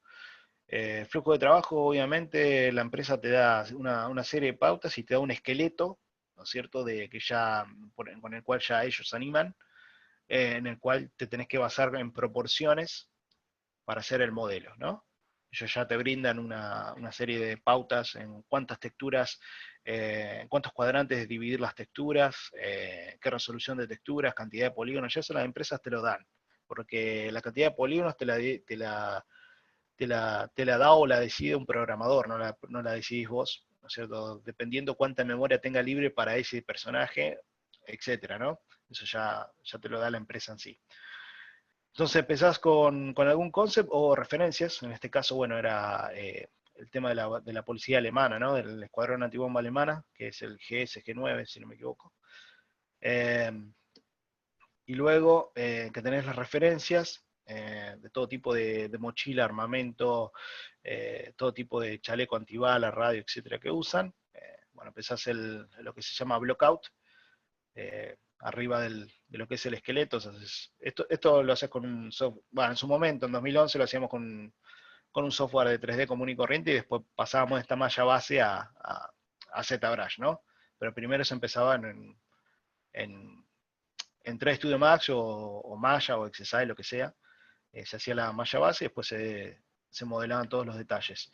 Yo todavía sigo haciendo más o menos lo mismo, pero ZBrush ahora tiene, ¿no es cierto?, herramientas que puede hacer todo esto directamente dentro de ZBrush sin ningún problema.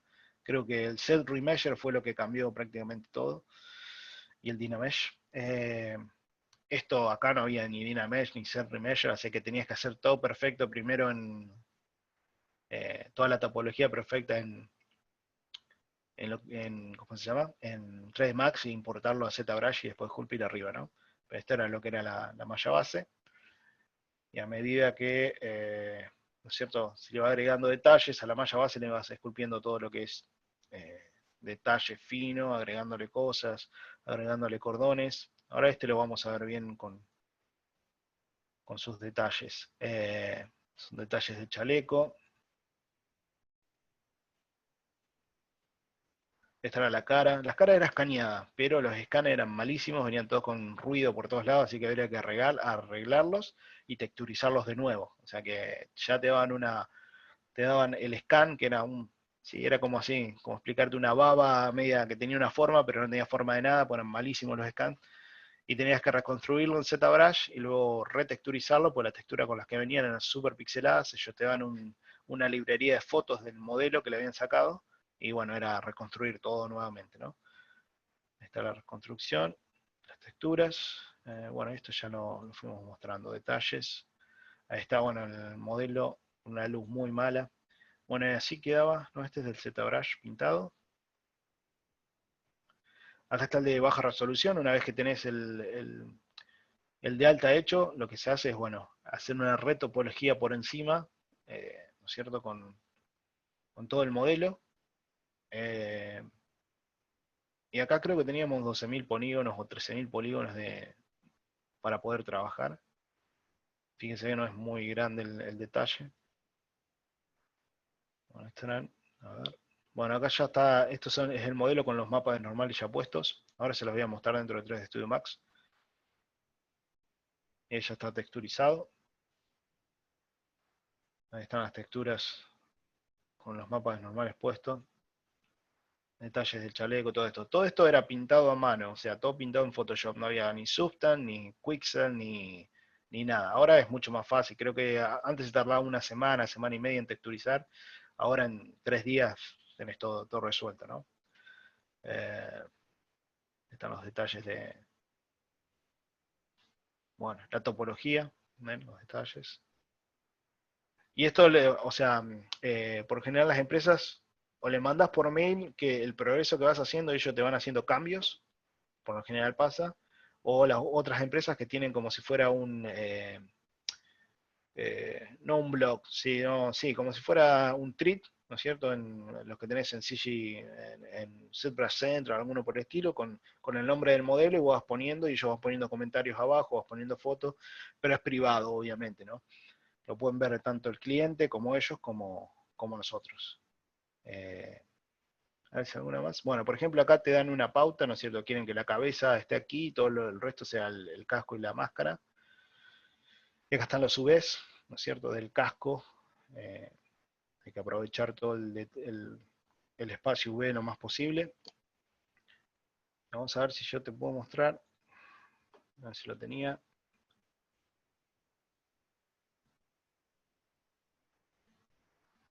O sea, todo esto va tanto, primero haces el modelo, ok, haces el modelo de alta resolución, ellos una vez que te lo prueban, recién pasas al de baja resolución, una vez que te aprueban el de baja resolución, recién haces los UVs, siempre hay correcciones entre medio, después de que haces los UVs, haces lo que son los bakes, o los mapas de normales, y después de hacer los mapas de normales, las texturas, y todo tiene su proceso de aprobación, ¿no?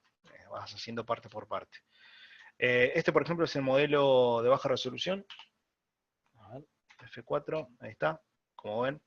Todo tiene que coincidir. Los mapas normales tienen que ser obviamente bien limpios. Y la geometría, ¿no es cierto?, lo más baja posible, y tratando de generar el mayor tipo de silueta. Porque el detalle en sí, el detalle fino se lo va a dar el mapa normales, pero la silueta grande la tiene que hacer la geometría, ¿no? En este caso, por ejemplo, la hombrera, como ven acá, yo lo pongo de esta distancia, a lo mejor no se nota tanto, etcétera, ¿no? Están las botas. Acá había una particularidad que el equipo, sería el cliente, quería que, por ejemplo, todos los pliegues de la ropa y todo eso estuvieran hechos como si estuviera sosteniendo un arma, ¿no? Entonces teníamos que hacer todos los pliegues de la ropa como si estuviera el brazo flexionado sosteniendo una ametralladora, cierto que esta parte se estire, lo mismo que los codos que estuvieran estirados, que no era, ¿no es cierto?, mucho embolsado, ¿no?, de ropa, etcétera. No sé si se nota, se ve bien, alguna pregunta o... Listo, bien, no. Bien, Pablo, aquí hay una consulta muy importante que dice que tú viajaste a Canadá sin nada fijo, ¿cierto? Sí, Como a buscar mundo, por decirlo así, como a buscar es, oportunidades. exactamente. Sí, fui a Listo. estudiar a Canadá y luego sí, bueno, era tratar de conseguir algo allá, sí o sí, o volverme a Argentina y fracasar. Perfecto, perfecto. Bueno, a raíz de eso que pasaste, para Pablo, ¿qué es un buen portafolio? Porque obviamente cuando uno va a buscar, uno tiene que ir argumentado con algo que lo respalde. Para Pablo, ¿qué es un buen portafolio y qué aconsejas tomar en cuenta para tener un buen portafolio, Pablo? Primero, anatomía. Es lo primero que van a buscar, cualquiera va a buscar, una buena anatomía. Porque siempre es lo más difícil de hacer. O sea, anatomía es algo que todos conocen y si está mal hecho se dan cuenta a la legua, ¿no? Entonces, siempre tener un modelo base anatómico tanto femenino como masculino siempre es la primera pieza del portfolio. a mi consideración y a consideración de muchos de mis colegas que hemos estado buscando en su momento artistas o hemos estado entrevistando. Para mí también me tocó hacer entrevistas, ¿no? Y buscar artistas en su momento tanto en EA como en Singapur, en Satya. Y sí, cuando veías alguien que tenía buena anatomía, ya decías, bueno, este tiene un buen ojo artístico, ¿no es cierto? Si le das alguna otra cosa, un monstruo, capaz que también lo pueda llegar a hacer, ¿no? Es imposible que tengas todo. A mí me ha tocado muchas veces que, no sé, me han pedido, y dice, bueno, qué lindo portfolio, y puedes dibujar un perro o puedes modelar un perro y te quedas pensando diciendo, mira todo lo que tengo, me pedís si puedo modelar un perro. Pero pasa, ¿no es cierto? No puedes tener absolutamente todo dentro de tu portfolio. Yo dentro de todo tengo algo bastante diverso, pero es porque, bueno, me ha tocado hacer, son cosas que me han tocado hacer durante mi carrera y las pongo en mi portfolio, ¿no? También tengo, bueno, eso de que puedo hacer tanto concept o ilustración como modelado, pero anatomía, y si, bueno, se quieren dedicar a hacer personajes, bueno, personajes, y se quieren dedicar a hacer texturas y environment artists, bueno, dedíquense y especifíquense en lo que quieren hacer, ¿no? Tener un portfolio específico es lo principal. Luego, una vez que tienen algo que les, ¿no es cierto?, que les satisface dentro de lo que ustedes quieren hacer, pueden largarse a hacer algunas cosas extras, ¿no? Pero, por ejemplo, si van ahí a una de esas, mandan a una de esas empresas que están buscando environment artists y le mandan personajes, obviamente ni los van a considerar, ¿no? Así que en personajes, anatomía, en lo que es environment, hard surface. Esto de acá, trata de hacer hard surface y texturas, más que nada. O sea, hagan un portfolio con Substance Designer o hagan buenos materiales, buenos shaders, etcétera, ¿no? No sé si se entiende o fue muy Eh, amplio la respuesta. no, perfecto. No, perfecto, perfecto. No, fue genial. Listo, Pablo. Digamos otro consejo que des, porque me imagino que en algún momento tú estuviste a punto de decir no más y devolverte, o que, digamos, ¿qué te motivó a continuar? Porque continuaste y afortunadamente te ha ido muy bien.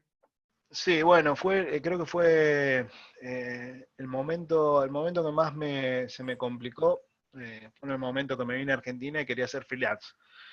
Eh, el tema fue más que nada, bueno, que yo, a ver cómo explicarte. Bueno, yo me había puesto de novio ya, o sea, en ese entonces irme afuera eh, no, no era no era una opción porque mi esposa, la que es ahora mi esposa, estaba estudiando ciencias económicas y bueno, no era válido en otros países, mudarme ya no era una opción ni nada por estilos, así que bueno, empecé a trabajar con estudios locales, pero no, o sea, lo que pagaban los estudios locales no te alcanzaba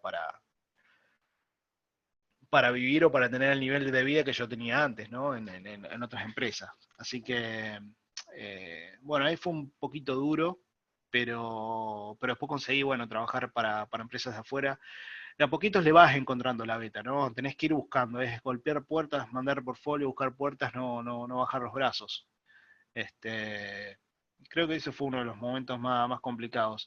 Y, por ejemplo, cuando empecé a trabajar había empezado con Liquid Development, era mi primer trabajo con ellos, y estábamos trabajando en Max Payne y Max Payne 3.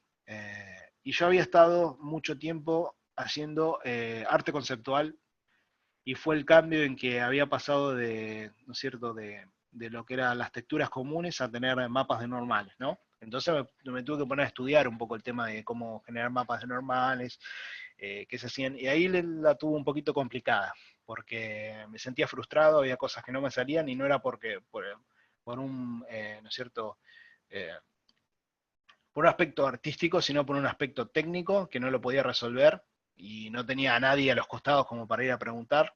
Así que, pero la gente de Liquid fue muy comprensiva conmigo, me ayudó dentro de lo que pudo. Y bueno, el primer trabajo dentro de Liquid fue bastante. Creo que los primeros trabajos con todas las empresas que empezaron el primer mes fueron frustrantes, o sea, no fueron fáciles. para nada. Siempre, o sea, fueron complicadas porque te tenés que adaptar a todo lo nuevo. Después, una vez que pasás ese duelo, ¿no? Eh, todo marcha más o menos viento en popa. Una vez que le agarrás la mano, es fácil. Lo mismo pasó cuando tuve que ser freelance. Lo mismo pasó en la escuela con el idioma. Lo mismo pasó en Electronic Arts. Apenas empecé, no le agarraba la mano al Photoshop y a corregir texturas. Estaba muy acostumbrado a pintar las texturas a manos y no utilizar fotos, ¿no? Bueno, fue toda una curva de aprendizaje. Pero no, siempre hay que seguir adelante, siempre tarde o temprano se te abre el camino. Y no hay mal porque que por bien no venga, ¿no? Así que hay que es esfuerzo y a trabajar duro, nada más. Listo, Juan, perfecto, gracias. Juan, digamos, aquí me están consultando cómo haces para manejar la parte de presupuestos y de facturación cuando, digamos, estás en Argentina y ese cliente es de Canadá, por ejemplo. ¿Cómo haces, digamos, pues, para manejar eso? ¿Ellos qué te piden? De la parte así como legal, toda esa parte, ¿cómo se manejaría ahí? Bueno, parte legal no te van a pedir nada. Es algo que si es de Estados Unidos no te van a pedir nada, la factura no les sirve.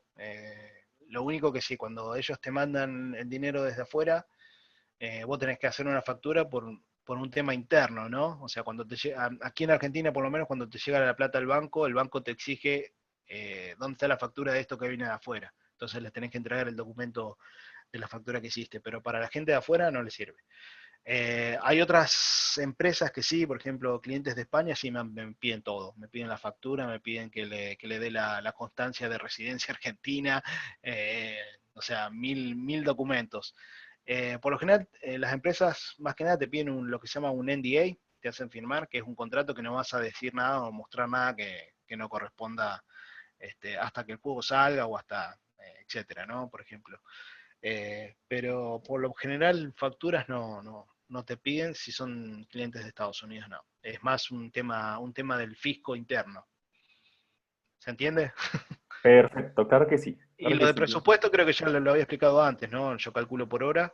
Este, y uno va a ir, de a poco vas aprendiendo que vas a cometer errores, vas a presupuestar, ¿no es cierto? En los primeros casos, especialmente si es algo nuevo, le vas a errar. O sea, en el presupuesto y por lo general erras presupuestando de menos y te lleva el doble de trabajo. Claro que Pero sí.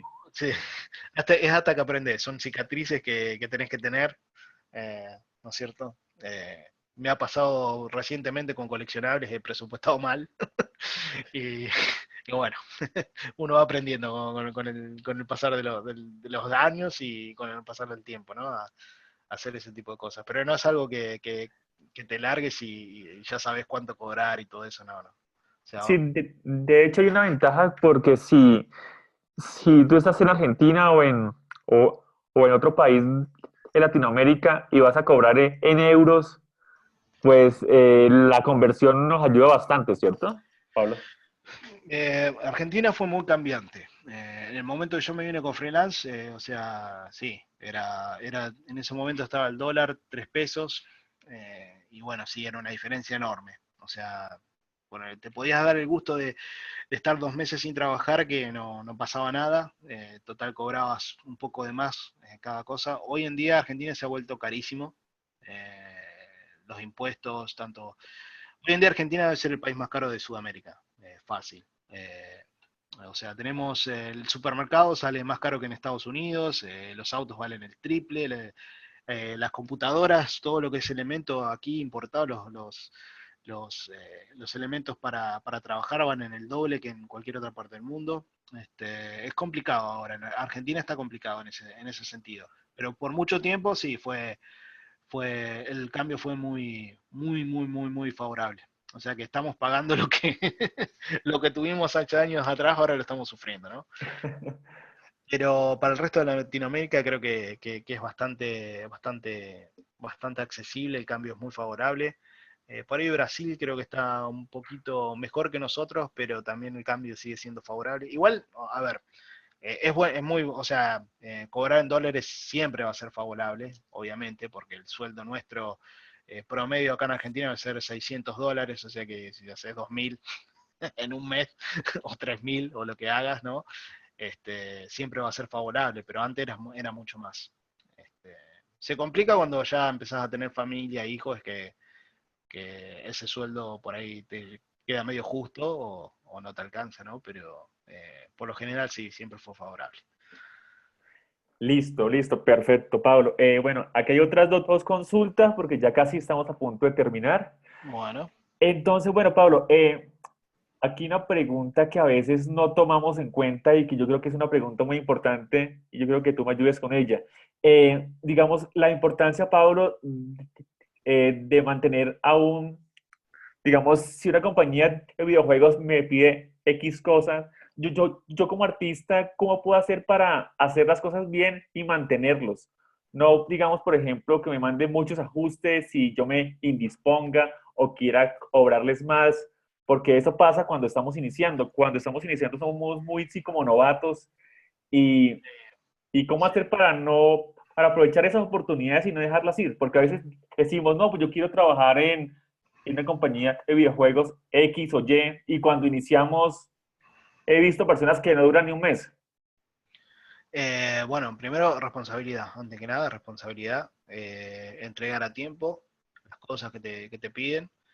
Eh, y por ahí, si tenés errores y saben que vos empezaste, los perdonan, pero ¿viste? No te van a permitir que le cobres de más por cosas que no supiste hacer, obviamente, ¿no?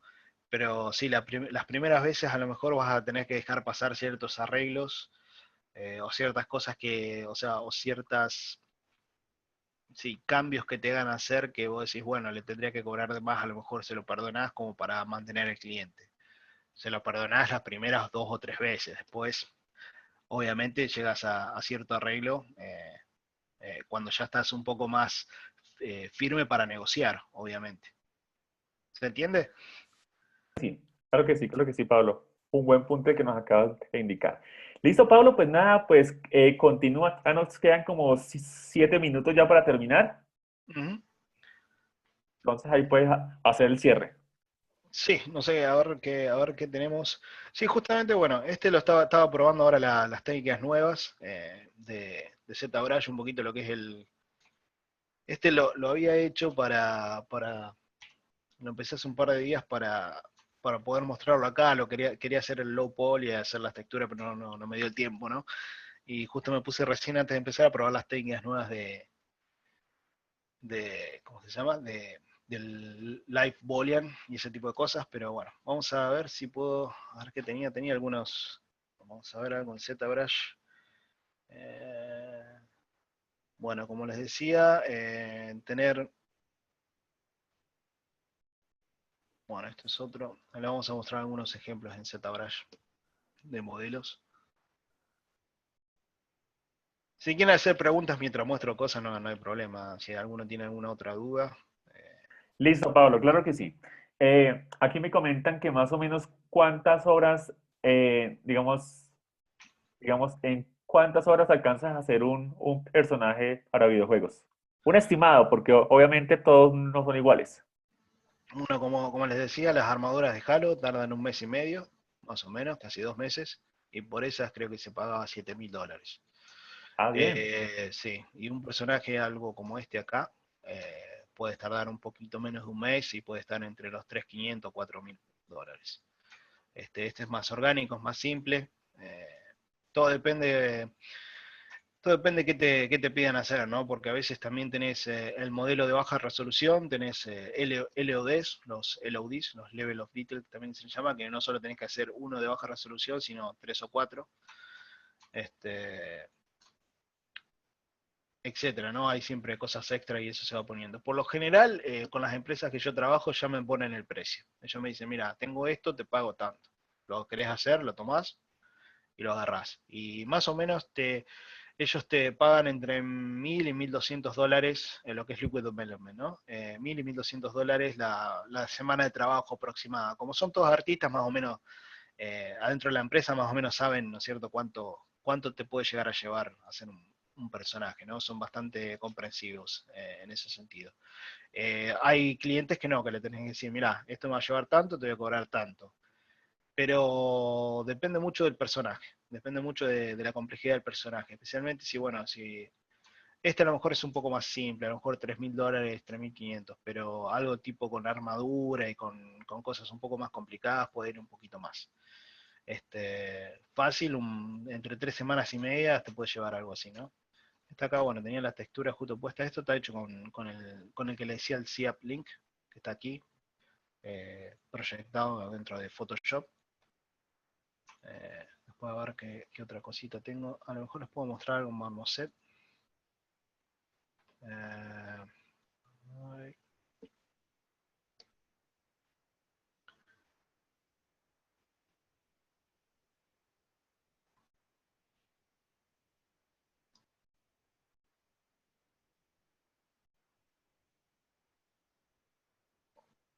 Bueno, a ver si carga. Bueno, estas eran unas navecitas para un juego de Battlestar Galactica. Esto está pintado y texturizado en, ¿cómo se llama? En 3D Coat, es otro de los programas de texturas. Por ejemplo, por una nave esta modelada y texturizada, llevaba 2 semanas y pagaban algo alrededor de $1.800. A lo mejor un poquito menos de 2 semanas. A ver si tengo aquí el proceso.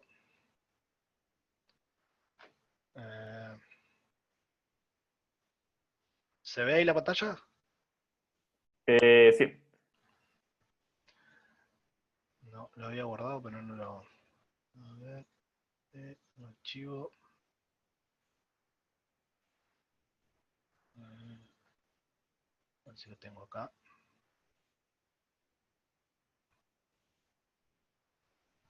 Bueno, acá hay un poquito de lo que es el proceso. Ellos ya te dan, ¿no es cierto?, un concept, y lo que hacemos es modelar el de alta resolución. Ahí están todos los distintos ángulos. Este es modelado dentro de 3D Studio Max o con el, ¿no es cierto?, el proceso tradicional de modelado.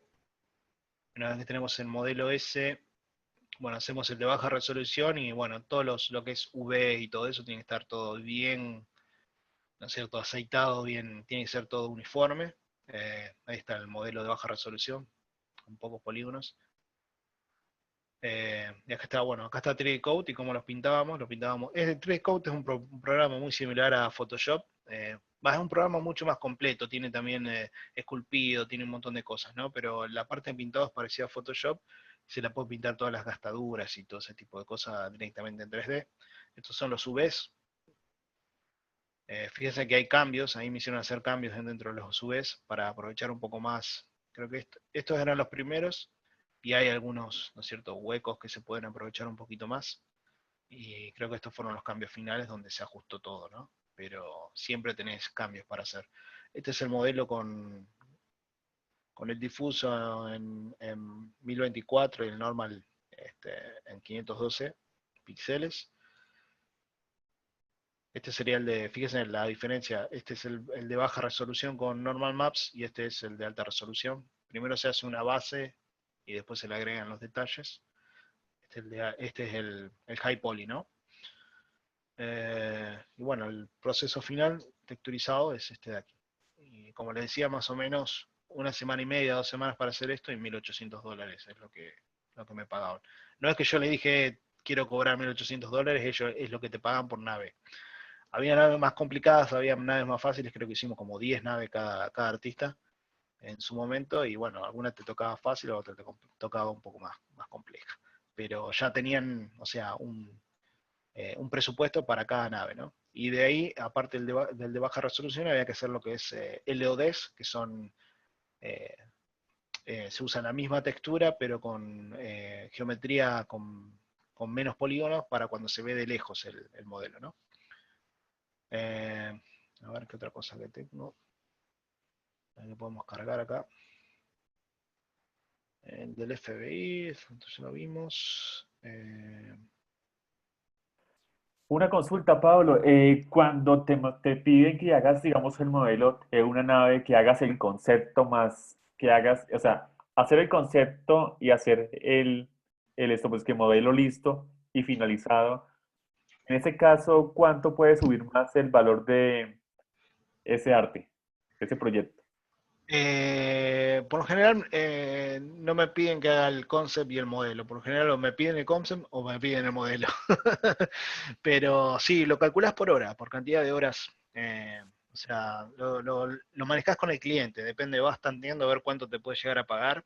Pero si es un cliente internacional dentro del rango que les dije, entre 20 y 50, si tenés mucha suerte, creo que muy pocas veces he llegado a cobrar $50 la hora, creo que está más o menos en promedio entre 25 y 35. Eh, Decís cuánto te puede llevar a hacer un concept, ponele un día, calculás las 8 horas de trabajo por la cantidad de horas y le cobrás eso, y aparte lo que es lo que es el modelado, ¿no? Acá, como le decía, fundamental tener, bueno, un modelo anatómico, ¿no es cierto? De este modelo acá siempre vas a sacar partes, manos, piernas, cabeza para hacer otros, ¿no? Esto es la base. Este modelo lo vas a reusar toda tu vida, si lo haces bien. Y aparte, siempre, bueno, podés ir mejorándolo, ir agarrando partes para lo que son los otros, ¿no? Creo que si se fijan, este de aquí tiene las mismas manos que ese, ¿no? Los brazos son del mismo personaje. La cara no, pero vas reutilizando. No sé si hay alguna otra antes de terminar, no sé, la verdad que no sé qué, tenía algunas otras cosas, pero no sé qué más le puedo llegar a mostrar. Les puedo mostrar partes de concept, a ver si tengo algo acá. Perfecto. El archivo, no, sí. Bueno, tenía proceso, imágenes, bueno, el tema de concept.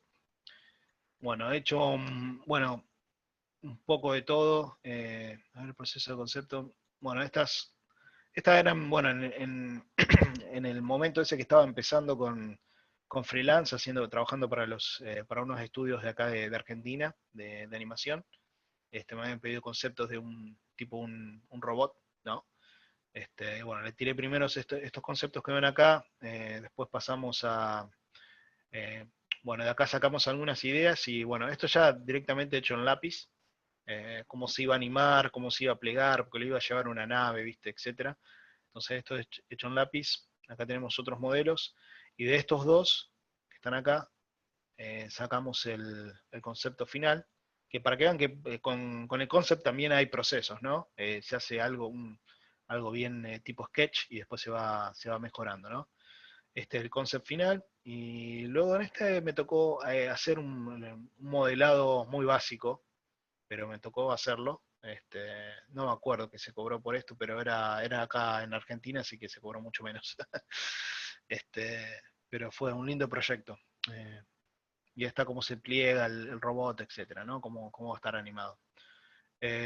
Luego, otro tipo de conceptos es hacer este tipo de cosas, ¿no? Lo que se llama turnarounds, que haces, bueno, el frente, el costado, etcétera, para dárselo a otro modelador que lo haga, ¿no?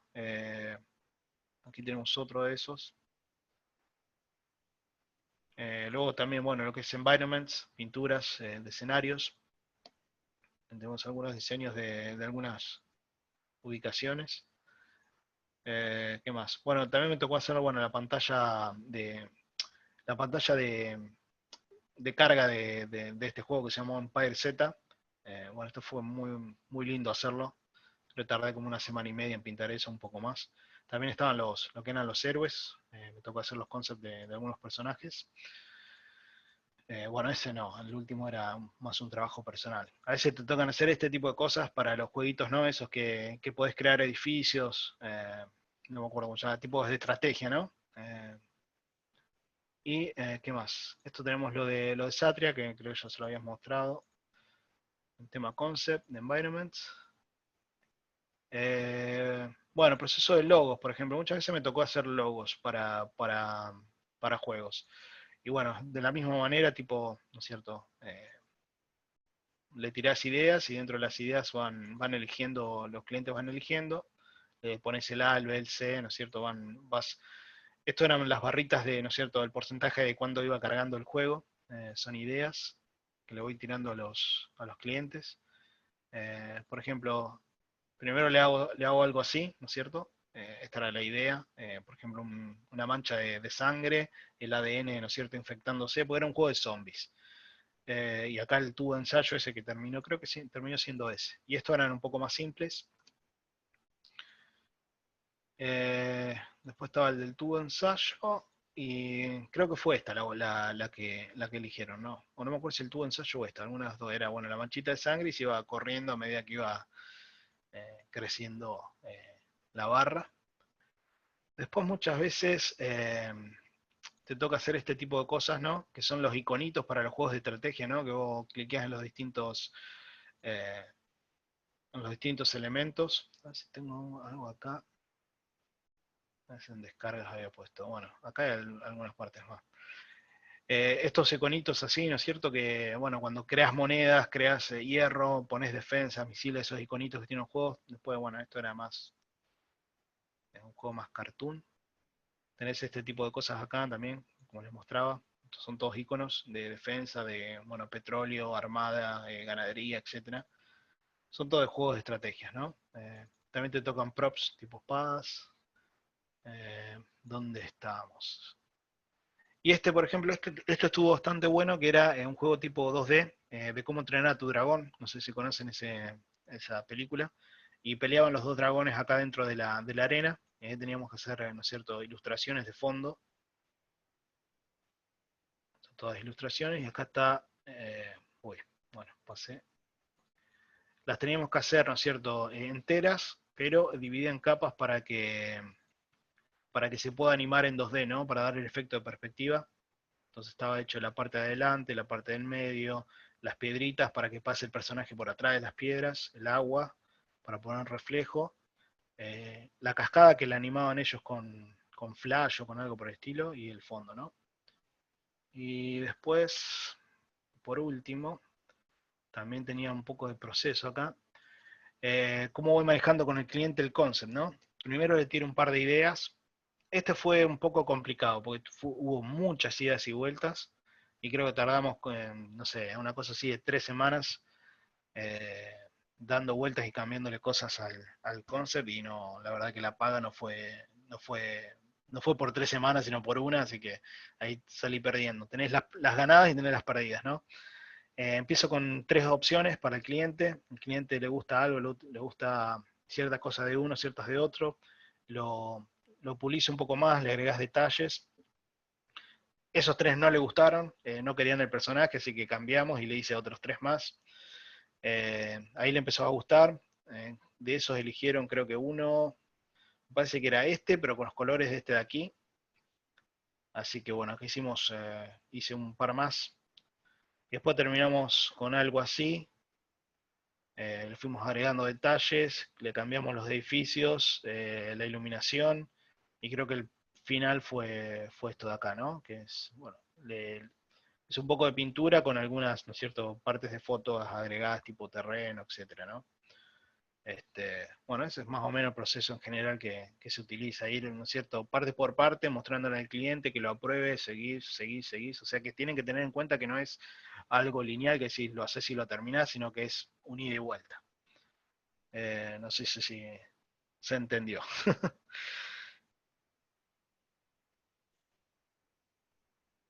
Hola, hola. Listo, Pablo, perfecto, claro que sí. Vamos. Listo, Pablo, ya completamos las 2 horas, gracias a Dios. Ah, Salió muy bien. se fueron volando. No, entretenido, sí, salieron volando, se fueron volando. Entretenidísimo, Pablo.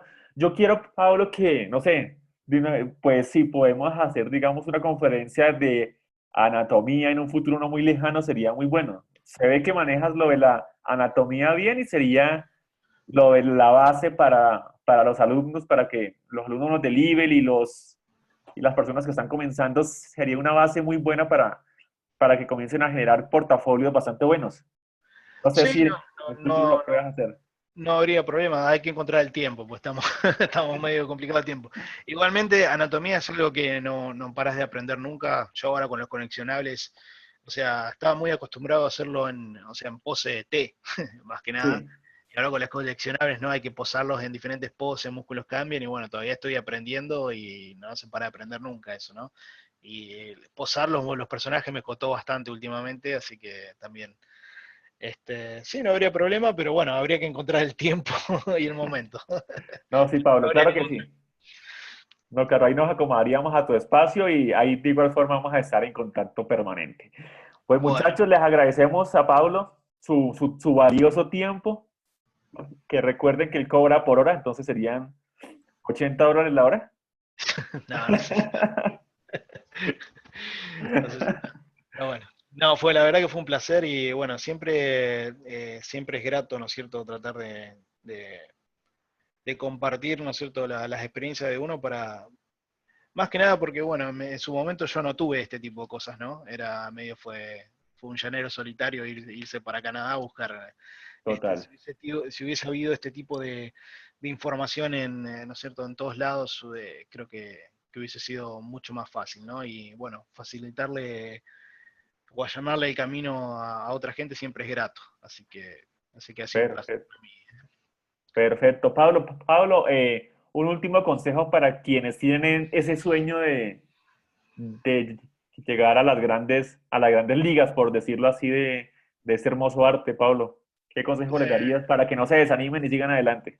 Bueno, siempre no bajar los brazos, no, sería lo indicado, ¿no? Siempre darle para adelante.